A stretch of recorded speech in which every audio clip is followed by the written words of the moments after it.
At the end of the day, it's all about freedom. If you talk about anything to do with the economy, with anyone of the Obama, anyone in his cabinet or on his staff, the first thing they're going to bring up to you is that we inherited the worst economy since the Great Depression. This is all George W. Bush's fault. You should be grateful we're here because we saved this thing was going off the cliff and we saved it. That's kind of their view. But they will always bring up enemies. I don't use the term enemies, but say political adversaries of Obama hate that he harps on on the fact that George Bush left him such a bad economy. But to be fair, if we're being completely fair, it is a fair point that he was given a pretty terrible economy. So I would like you to, without going into in-depth, big picture, what's your assessment of what led to what caused the recession in 2007, 2008? Was it, as they say, the worst recession since the Great Depression? I don't know. Your thoughts on the Bush, maybe the Bush legacy first. Okay. Well, first, when I asked a very good scholar on the Great Recession, as I would call it, it was the Great Recession, who would you indict first with respect to who was guilty of having caused it? And she said, obviously, the first person you'd indict first would be Bill Clinton.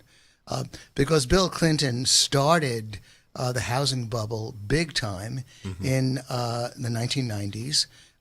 There is a myth that the Great Recession was caused by deregulation and greed.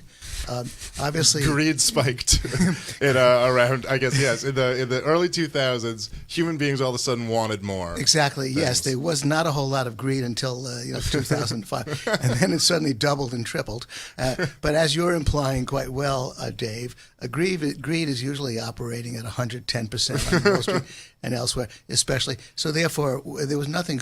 Greed could not have been a cause, and deregulation argument is a joke, especially since what is staring you in the face is that this was a crime that was done in plain sight. The government took pictures of itself with its hand in the till. The housing bubble was caused by Bill Clinton. He was ambitious to get the homeownership rate up from what it was then at around 65% up to 70%. He said it would not cost taxpayers a dime.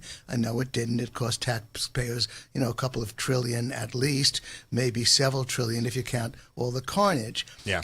But in fact, George W. Bush was an accomplice in that since he continued the policies. And then on top of that, the Federal Reserve was an accomplice. And so you could certainly get this back to Bill Clinton because Bill Clinton appointed and favored Alan Greenspan and his assistant, Ben Bernanke.